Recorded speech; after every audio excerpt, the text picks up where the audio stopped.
Joining us is Delilah Martinez, founder of the Mural Movement. Greetings. Hi, how are you? Thank you so much for having me. I'm so honored to be on here. Thank you for joining. What is the Mural Movement? So, the Mural Movement is a creative activism initiative. We started in June of 2020, right after the murder of George Floyd.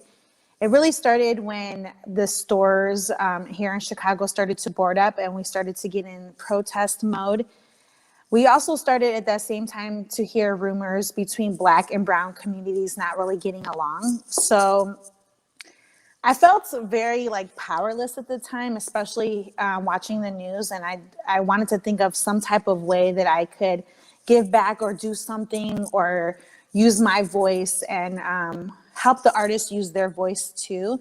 So one of the business owners located here in Pilsen in Chicago reached out to me because in the midst of the protests and the rumors of Black and Brown Black and Brown communities not getting along, we wanted to send a message to, in our community, which is predominantly Latino, we wanted to send a message of Black and Brown unity and support Black Lives Matter.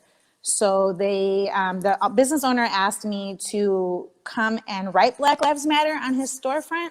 But I thought of a better idea that says, okay, we could write that, but we could also create images that support that message as well. So it started in June 2020. We are still going, and it really was just to support the message of unity and support, everything that was going on during that time. Right. Now, as a person who started the Mural Movement, you're also the owner of Vault Gallery. What was your personal journey into curating art shows and managing artists? It's been quite a long journey. Thank you for asking, but it really started. My first business is called VIP Paints. I started a paint and sip about 8 years ago. And along the way, I've met amazing artists that have worked and instructed at VIP Paints. So it really started because one of my friends' show got canceled. And so I was like, hey, why don't I just throw an art show for you? And I wasn't really sure. I wasn't really at that time selling artwork, but I knew that I loved it and I loved the artists that were working for me at the time. And I'm also an art collector, so I threw my first show for an artist named Carlos Delgado, and there was about 17 pieces, and I sold 13 of them at the time. And then after that, I started having different artists from our local area requesting to do art exhibitions inside the gallery. So that's how I got started. It's been, like I said, a really long journey. And as far as curating, I feel like I just have an eye for things, and I try to stay with the times, and I just try to support artists. I've always had a creative nature. My mom and my grandmother were always really into arts and crafts. And so I feel like creativity was embedded in me. So I've always just had an appreciation for artists and what they do for our world and how they make it beautiful. Can you give us an approximate number of artists that you work with who participate in the Mural Movement? So currently we have about 128 murals throughout Chicago. We have some in New York. We have in Indiana, in San Diego, in Milwaukee.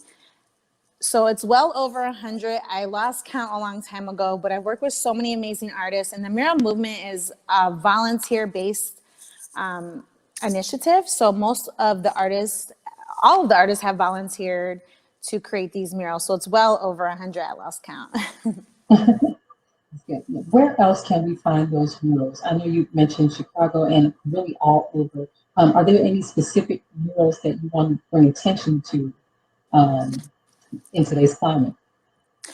Mainly, our murals are located in Black and Brown communities. Our focus is to empower Black and Brown communities. Our focus is to make people feel beautiful, empowered, and to add value to communities. The Mural Movement is a lot more than just murals on walls. We also create community engagement elements, which include hiring the youth, volunteering to clean up the area, feeding the community, providing resources, We also do a lot of creative we also think of a lot of creative ways to gain awareness to our people and our communities. So it's a little bit all over, mainly in Black and brown communities, but the objective is to become more global and find areas that need uplifting, need some beauty, just need to add value and art into their communities. So we're always on the lookout for walls or businesses or things that we should be involved in, and mostly, like I said, Black and brown communities. Now, can you speak to the impact of having beautiful artwork in our Black and brown communities has? Do you have any experiences that you can share with us or testimonies from the community who's received some of these murals? So, a little bit about me. I grew up in Chicago. I went to a Catholic school that I was in Bridgeport, predominantly all white people in there. And one of the things that I noticed growing up is that there wasn't a lot of artwork or magazines that showed people of color. So I was very insecure at a really young age. I was bullied because I was mistreated, I guess, for the color of my skin. So being insecure, at a young age, I always felt the need to make people feel beautiful. And one of the things that I noticed at one of the murals that really inspired me to want to do more, and it's located on 79th and Cottage Grove here in Chicago, is there was a mural by Haley Lassell Young. It said "Black is beautiful," and what I usually do when I pull up to murals, if there's people there, I try to kind of lay back and hear what they're saying about it. And I saw a bunch of women and males looking at the mural, and they were saying, "That looks like me. That looks like my lips. That looks like my eyes. That looks like my nose." And I even saw little girls posing in front of it, and they had smiles, and it just made people feel beautiful and valued and important. And I even noticed that at another place on the South Side called Exclusive. And that really took me back to the moment where I felt really insecure. Remember as a little girl praying to have whiter skin, to have blue eyes, blonde hair, because I was bullied. And when I saw those women feeling beautiful, feeling valued and important, that really fueled my fire to want to do more. Another thing is the Black and Brown Unity Wall is one of our main walls that include 7 to 9 different Black and Brown male artists. We started that mural in the beginning of June, and it was here in Chicago. We came up with the idea, since those rumors were spreading in Chicago of Black and brown communities not getting along. I reached out to an artist by the name of Tubbs, and I'm like, what can we do? Can we do more murals? And he came up with this really great idea that we would create a mural that included the Black and brown artists. So they worked really hard.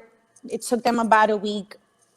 And when they were finished, and this also included an image of Breonna Taylor and other really important people.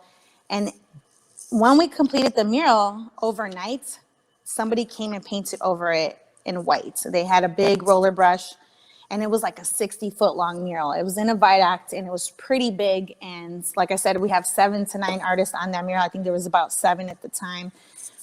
So since it was painted overnight, I was really taken back by the response. To me, it was a direct response to what we just did. And, these artists, they work really hard. They usually get paid for these things. And this was completely volunteered. And this was before the mural movement was actually called the mural movement. This was right at the beginning. We were raising money on my Instagram along with my friends' Instagrams. And so we raised the money, and, overnight it was a race, and it was very hurtful. And like I said, I was taken back at the fact that was a response. But in the same instant, it really fueled me to want to do a lot more, because I was like, wow, how ugly is that for someone or whoever to come and spend their money during a pandemic, this is at a time we had curfew here in Chicago. For someone to come and do that to such a powerful message, it still makes me emotional. And so I really wanted to, it fueled me at the time to want to do more. And this is at a time I'm probably at the 7th or 8th mural. It wasn't that many, but that's where everything started to change, and I wanted to do a lot more. Now, very quickly, you're doing so much important work, and I agree. It's so important for us to see ourselves as the beautiful people that we are. How can we find out more about the Mural movement, and how can we donate to your cause? Well, you can find out a lot of information on the muralmovement.org. You could donate there. We also have really cool merch items right now. If you donate, everything is matched by a private donor. And we'll be doing tons of different murals here in the city in Chicago throughout the summer. We have a lot of plans ahead. We'll be doing a mural for Adam Toledo. And we'll also be doing a mural at a shelter for asylum seekers.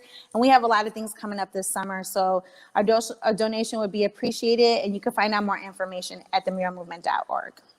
Perfect. Thank you so much for joining us, Ms. Martinez. I look forward to just digging up some more information about the murals and seeing them in more places around the states.